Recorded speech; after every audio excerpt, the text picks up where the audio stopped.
thing. All right, so how's everybody doing? I'm here with the amazing Stephanie Aiesi, aka Rockstar. You know, we set some goals, some months ago, some 12-month goals, and those goals were for you to lose 50 pounds of fat, to put on like about 10 pounds of muscle. You want to start your own business with your husband. You want to get a promotion in your job. You want to be at a place where you could go running with bike shorts and Victoria's Secret and look great and sexy. You want to just basically take over your life. And that was our Yep. 9 to 12 month goal. And you literally did that in like 3.5 months. So how the hell Yeah. did you do it? Everybody wants to know, how did you do it? Well, to be honest, I just followed the rules. I stopped trying to figure it out myself, and I just decided to commit to what we're doing. Um, Shit, man, I don't know.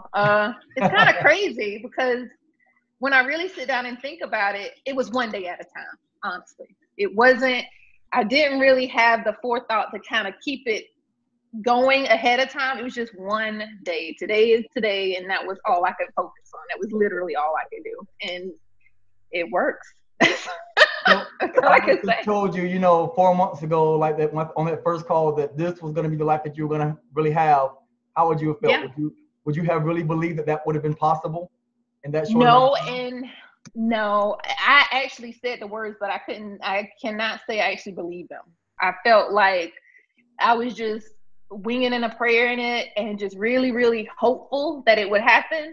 And I think, no, I didn't believe it. Honest to God. I mean, I kind of felt like I had done everything that I could do in reality, but of course you don't unless you got somebody to help mentor you and push you past your, what you would call your limit. So we took that, you gave me the word limitless. And once I learned what the word actually meant, it really took the chains off of inadequacy and inability, and I can't. I can't just really went away. And actually I have not used that phrase at all. At all. It's been help. I'm about to drop this weight, but it has not been I can't do it. It's not been I can't do it. There So you go. You know how we don't like that C word. Those are normally like push-up words. mm-mm, It's funny mm-mm. you brought up that word limitless. Because on Mm-hmm. one of our team calls a while back, you brought up and you said that once you learn and you were showed the real power that you have and how quickly you can make things change, no matter what it is in your life, that is almost scary. Tell us a little bit about that. Oh, well, man, you realize that there is no boundaries.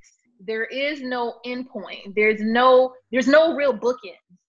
Whatever you want to do in whatever time frame there is, you can expand that in almost any direction, quite frankly. It's not really even forwards and backwards. It's, how do I want to say it? It's almost,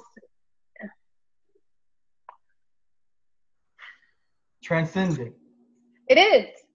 It is. It really covers everything.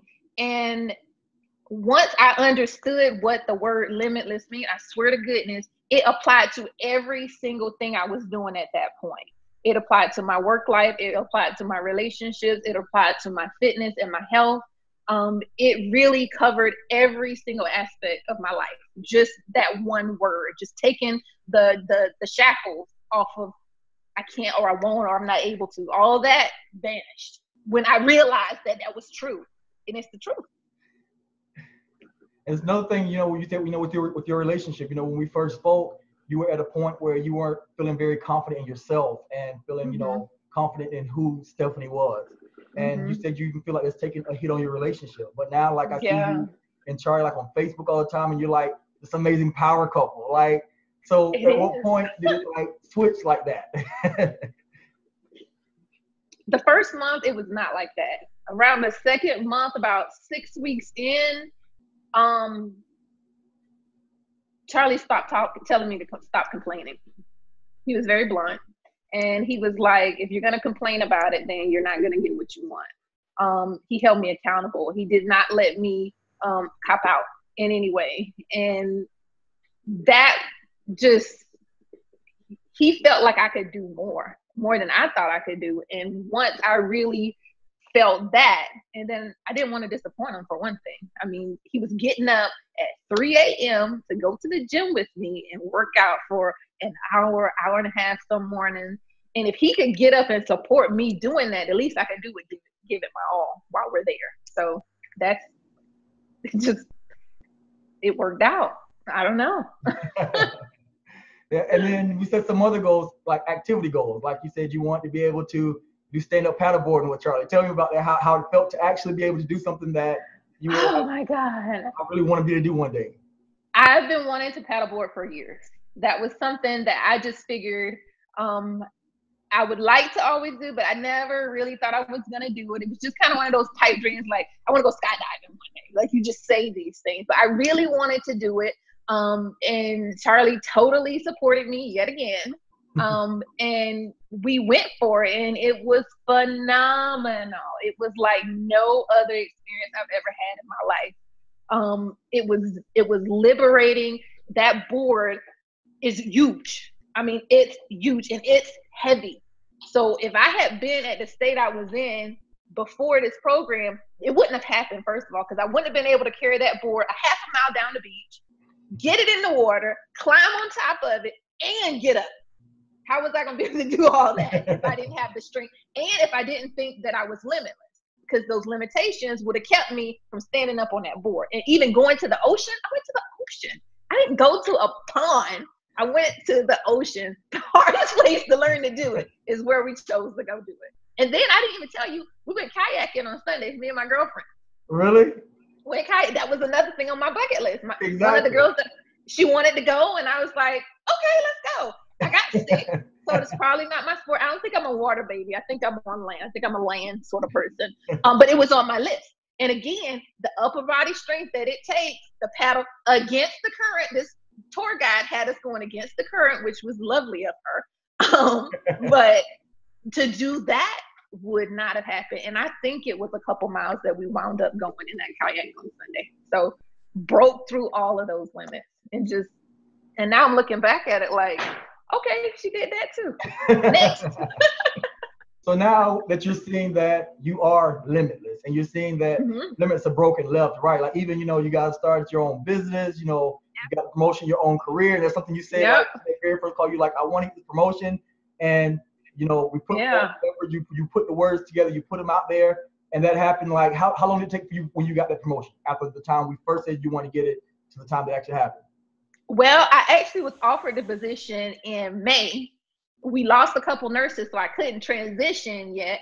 But as of today, it's official. That's what I'm talking about. And that was February, March, June, July, August. It took 5 months. It took less than 6 months.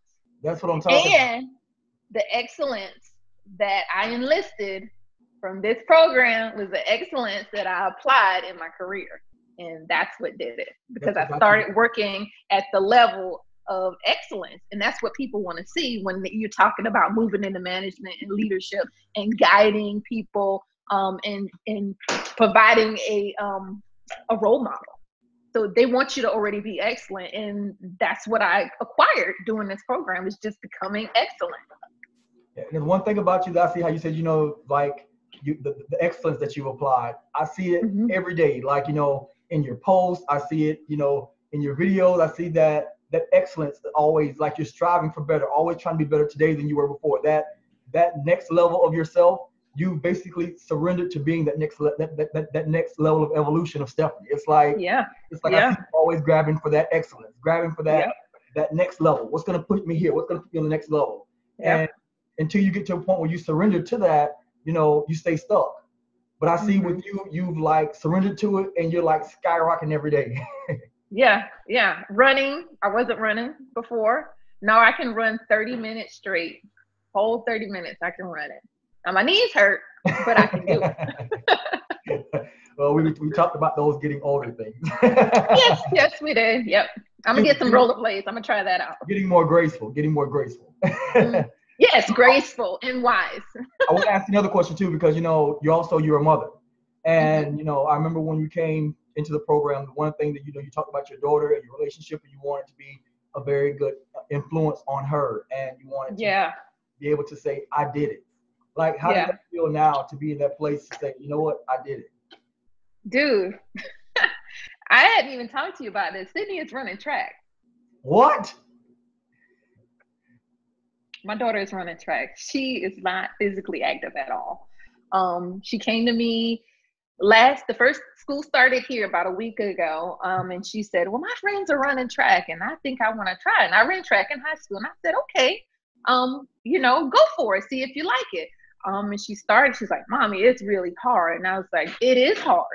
There's nothing easy about this. It's very deliberate. And I said, but you saw what Mommy and Charlie did. And this, we set this example of that regular, consistent work for yourself.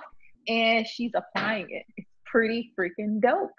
Like, I'm going to take her and get her some fly workout gear and get her a duffel bag and hook her all the way up. And like, okay, so today she came, she said they had practice today. Last week, she ran for 48 minutes. I think it was 2 miles. It took her 48 minutes to do it. This week, she was 10 minutes faster. 38. Wow. 38. Wow. In a week. I told her, said, you can do it. And I told her, I said, you know what? We're built to run because we got legs. I mean, that's what we got. And she said, you're right. I got a runner's body. And as soon as that clicked in her head, she's gone. Limitless. Yep. So I didn't expect that.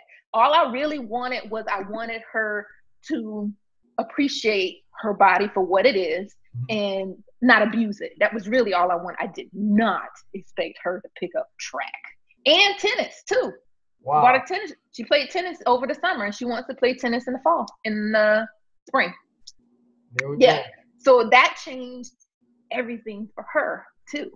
And all I did was provide the example. I didn't take her running. I didn't make her work out with me or anything. I just was like, hey, this is what I'm doing. And she said, Mommy, you look so skinny now. And I want to look like that. And she's taller than I am. I said, well, skinny will look fantastic on you, sweetheart. So that was it. So speaking of, your daughter, because, you're a mother, so a lot of women who watch this are mothers and they'll be able to relate to this. How did you deal with, being a mother, you always want to take care of everybody else, put everybody before you.